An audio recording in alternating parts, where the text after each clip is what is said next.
Hello प्यारे बच्चों, नमस्कार। आप सभी का बहुत बहुत स्वागत है लाइव क्लास में। हिंदी का सुपड़ा साफ वीडियो आप लोगों के लिए आ चुका है। कुछ नहीं याद तो बस रट दो इनको, कक्षा 12वीं हिंदी एमपी बोर्ड परीक्षा पेपर 2024, हायर सेकेंडरी मुख्य परीक्षा 2024, 6 फरवरी का पेपर रहेगा आपका पहला पेपर हिंदी का। आर्ट्स वाले, कॉमर्स वाले और बायो वाले हमारे जितने भी विद्यार्थी हैं उन सभी के लिए बहुत ही ये वीडियो खास होने वाला है। हिंदी का सुपड़ा साफ वीडियो, मतलब हिंदी को हम पूरी याद कर डालेंगे। आज के वीडियो में मैं बताने वाला हूँ ग्रामर से संबंधित सभी क्वेश्चन ऑब्जेक्टिव टाइप, जिससे एक भी प्रश्न आपका आउट नहीं होगा। और आप कमेंट करके बताइएगा कि आपको कितने प्रश्न याद है। चलिए बच्चों, तो बिना देर किए हम स्टार्ट करते हैं। उससे पहले इससे पहले जो वीडियो डाला था 4 बजे वाली क्लास में, लाइव क्लास में, उसमें मैंने कुछ बच्चों से क्वेश्चन पूछे थे जिन्होंने जवाब दिए हैं। देखिए उनके नाम बता देता हूँ पहले तो। सभी के बहुत ज़्यादा कमेंट आए हैं, सभी के नाम देख लीजिए कौन कौन थे। देखिए कमेंट में देखेंगे, सबसे पहले जो कमेंट आया था उनका नाम है सिद्धार्थ। देखिए यहाँ पर देख सकते हैं, सिद्धार्थ ने ये क्वेश्चन पूछा था मैंने, पद्य साहित्य को कितने भागों में बांटा है। तो सिद्धार्थ ने बताया था 4 भागों में। और फिर हम बात करें एग्रीकल्चर स्टडी, तो इन्होंने भी बोला था 4 भागों में बांटा गया है। और जिसके बाद में ये यहाँ पर देख सकते हैं लाइरिक सॉन्ग्स 4 भागों में। और भूमि राणे ने भी 4 भागों में बताया है। इतने बच्चों ने जवाब दिया था। और देखिए ये हमारे एक और है हर्षिका ठाकुर ने क्वेश्चन नंबर डाला है 56। मैंने पूछा था क्वेश्चन नंबर 56 का आंसर, तो इन्होंने बोला था 4 कालों में विभाजित किया है। उसके बाद में यूजर करके ये नाम है, इन्होंने बोला है 4 भाग में बांटा गया है। तो इस प्रकार ये भारत सिंह ऊपर जो लेटेस्ट अपडेट है, भारत सिंह ने बताया है 4 कालों में। तो इस प्रकार बच्चों ने जवाब दिया है। तो अब आपकी बारी। जिन बच्चों ने कमेंट नहीं करा था, अगले वीडियो में आप लोगों का नाम बताया जाएगा। जो प्रश्न मैं पूछूंगा उस प्रश्न का जवाब आप लोगों को लाइव क्लास में देना है। और लाइव क्लास में आप कमेंट नहीं कर सकते तो कमेंट बॉक्स में भी जरूर करिएगा, वो कमेंट सभी को दिखेंगे, तो आप लोगों का नेम अगले वीडियो में लिया जाएगा। चलिए तो स्टार्ट करते हैं हम पहले प्रश्न से। इस वीडियो को अगर लास्ट तक आप देखोगे तो यहाँ से आप ग्रामर के 10 ऑब्जेक्टिव टाइप क्वेश्चन पक्के करके जाओगे। चलिए देखिए, स्पीड में थोड़ी तेज रखूंगा क्योंकि अब वो समय गया कि बिल्कुल धीरे धीरे बताने का, बिल्कुल सुपर फास्ट रिवीजन करने का समय आप लोगों के लिए आ गया है। तो देर किस बात की, आप जल्दी जल्दी इन प्रश्नों को पढ़ डालें और अच्छे से याद कर लीजिए। प्रश्न क्रमांक पहला देखेंगे, 10वां रस माना गया है। बताइए 10वां रस कौन सा माना गया है। तो बच्चों यहाँ पर आंसर हो जाएगा आपका वात्सल्य रस को 10वां रस माना गया है।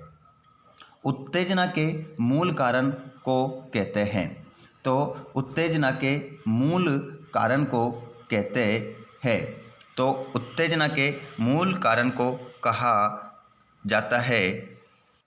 विवाह आंसर आप लगाएंगे। सभी बच्चे लिखते चलिए, अपने हाथ में कॉपी और पेन उठा लेंगे और एक एक प्रश्न को लिखते चलिए ताकि आपको परीक्षा में कोई समस्या का सामना ना करना पड़े। यहाँ पर इस क्वेश्चन का जवाब देने में बहुत सारे बच्चे भ्रमित होंगे, इसका आंसर सही से वो नहीं दे सकते।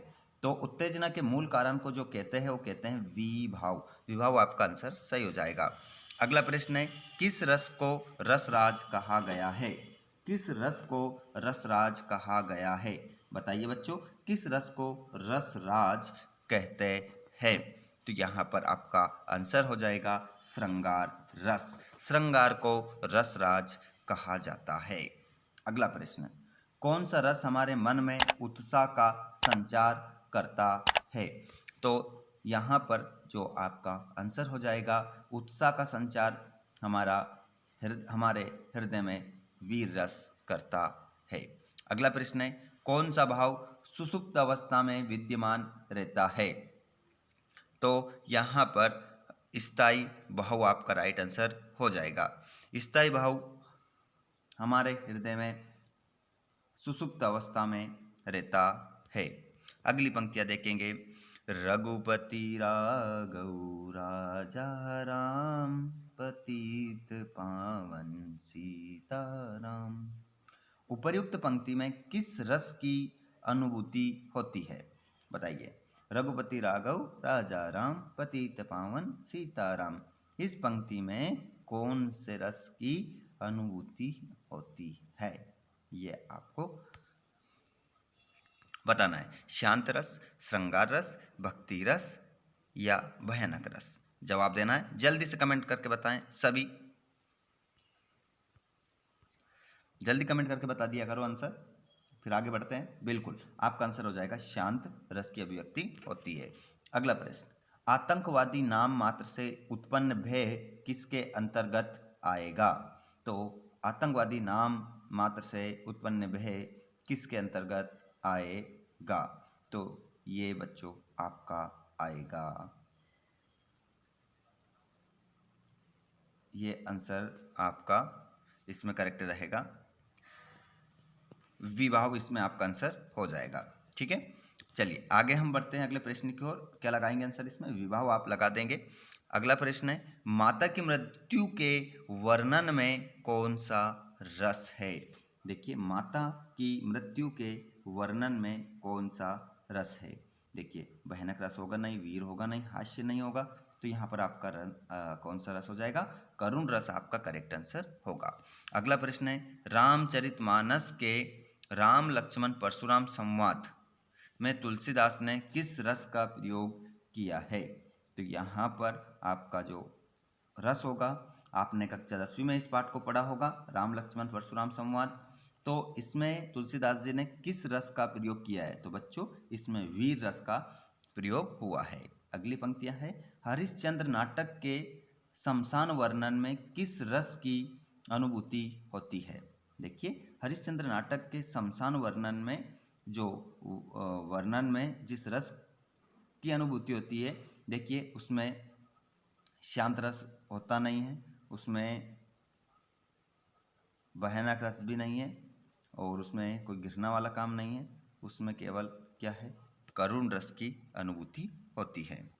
और देखिए यहाँ पर थोड़ा सा इस क्वेश्चन को चेंज करेंगे, क्योंकि बच्चों यहाँ पर अनुभूति का कहा है, ना कि उन्होंने ये कहा कि आपके हृदय में कौन सा भाव जगता है ना। तो भाव अगर पहुँचता बोलता तो करुण रस आपका आंसर होता, लेकिन यहाँ पर पूछा है कि अनुभूति कौन सा रस की अनुभूति होती है, क्योंकि हरिश्चंद्र एक राजा थे, और वो राजा कहाँ पर नौकरी करने के लिए चले गए थे? शमशान घाट पर चले गए थे।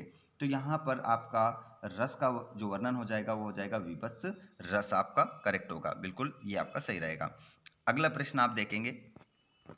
अगले प्रश्न में जो बताया गया है वो बताया गया है, महाकाव्य में जीवन का चित्रण होता है। महाकाव्य में जीवन का चित्रण होता है, तो आंसर आप लगाएंगे समग्र चित्रण, आपका करेक्ट आंसर होगा।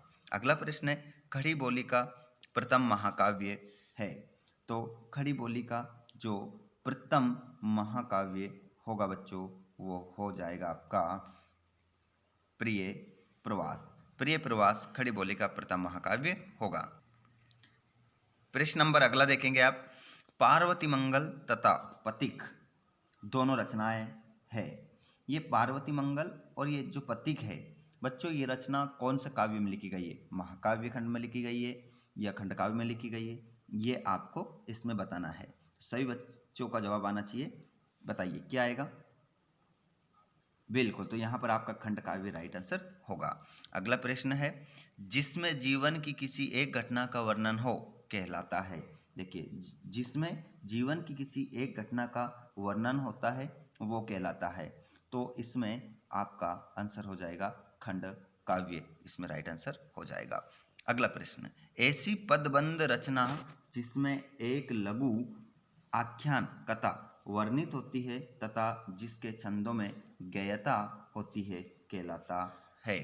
तो बच्चों वो कहलाता है, अपना आप ही तो लिखा है आख्यान गीत, है ना, ये गयता, तो आख्यान गीत आपका राइट आंसर इसमें रहेगा। अगला प्रश्न देखेंगे, कबीर, तुलसी एवं रहीम के नीति संबंधी दोहे उदाहरण है। तो यहाँ पर कबीर, तुलसी एवं रहीम के नीति संबंधी दोहे उदाहरण है। किसके उदाहरण है? तो यहाँ पर आपका आंसर हो जाएगा बच्चों गे मुक्तक के। गे मुक्तक आपका राइट आंसर इसमें होगा। अगला प्रश्न देखिए, वक्रोक्ति काव्यस्य जीवितम परिभाषा है। देखिए ये संस्कृत में परिभाषा है, इस परिभाषा देने वाले हिंदी के कौन से कवि माने जाते हैं?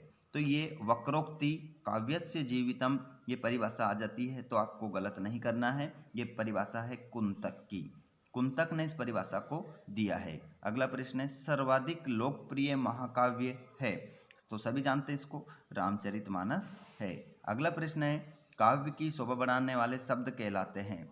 देखिए बच्चों, काव्य की शोभा बढ़ाने वाले जो शब्द हैं वो अलंकार कहलाते हैं। और जहाँ शब्द चयन द्वारा कथन में सौंदर्य आता है वहाँ अलंकार होता है, तो वहाँ पर शब्द अलंकार होता है। चलिए आगे बढ़ते हैं अगले प्रश्न की ओर।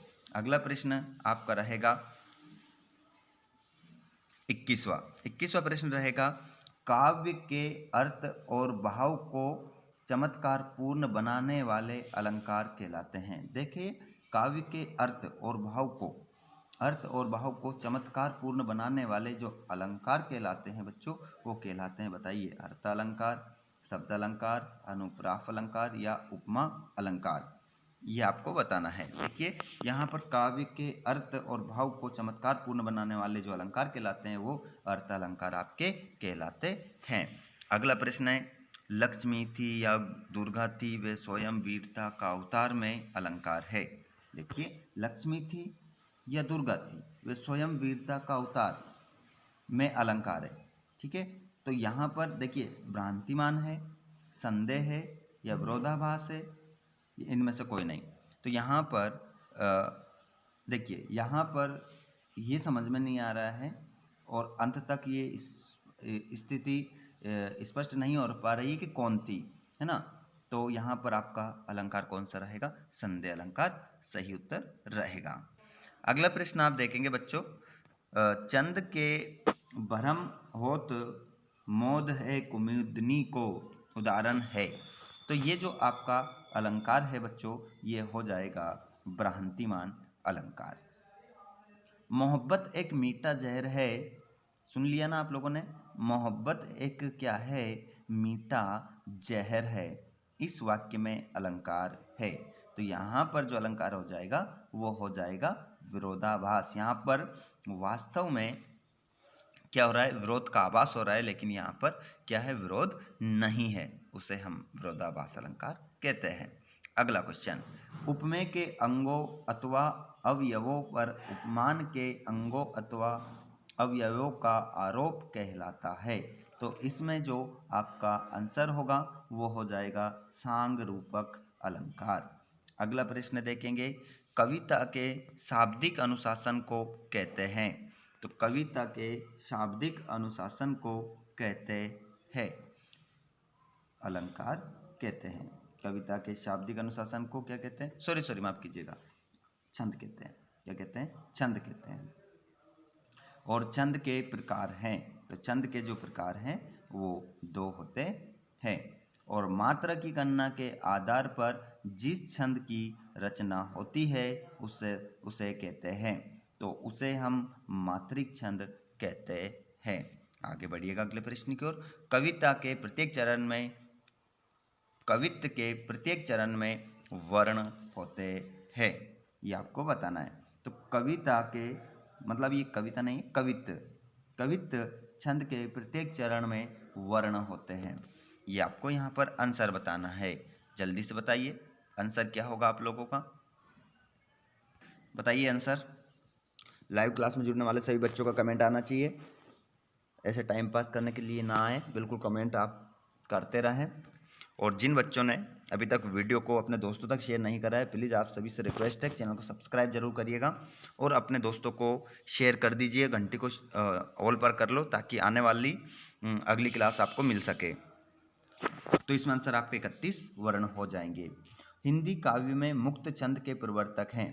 तो हिंदी काव्य में मुक्त छंद के जो प्रवर्तक हैं उनका नाम है सूर्यकांत त्रिपाठी निराला। और दुर्मिल में वर्णों की संख्या होती है।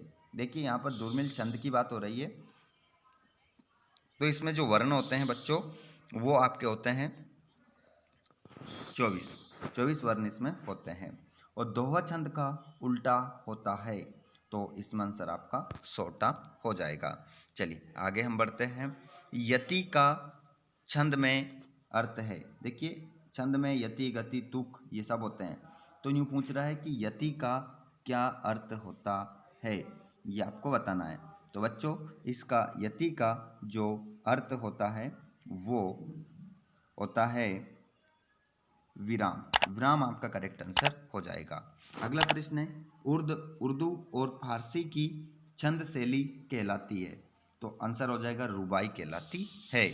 चलिए आगे बढ़ जाते हैं, और भी प्रश्न हैं अभी आप लोगों के लिए, बस आप बने रहिएगा हमारे साथ। आपकी तैयारी किस प्रकार से होगी वो आज ही समझ सकते हैं, समझ रहे हैं। सभी हमारे मैथ्स, बायो, आर्ट्स, कॉमर्स सभी स्टूडेंट्स जुड़े हुए हैं। आप सभी का पुनः बच्चों एक बार स्वागत है। आप यदि इसी प्रकार वीडियो को देखते रहेंगे और अच्छे से याद करते रहेंगे तो कोई प्रश्न बाहर जाने की संभावना नहीं रहेगी। चलिए स्टूडेंट्स हम देख लेते हैं अगला प्रश्न। मात्रिक छंद का उदाहरण है, बताइए। इतने ये छंद आए हैं 3, इन 3 छंद में से आपको मात्रिक छंद का उदाहरण बताना है, या फिर बताना है कि इनमें से कोई नहीं है। बताइए, सोचिए।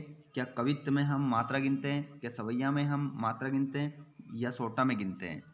देखिए बच्चों यहाँ पर कवित्व और ये सवैया दोनों वर्णिक छंद है, इसमें वर्ण गिने जाते हैं दोनों में। और सोटा में क्या गिनी जाती है, मात्रा गिनी जाती है। तो आंसर क्या हो जाएगा, सोटा छंद आपका करेक्ट उत्तर हो जाएगा। चलिए अगला प्रश्न देखिए। माधुर्य काव्य गुण किन रसों में पाया जाता है?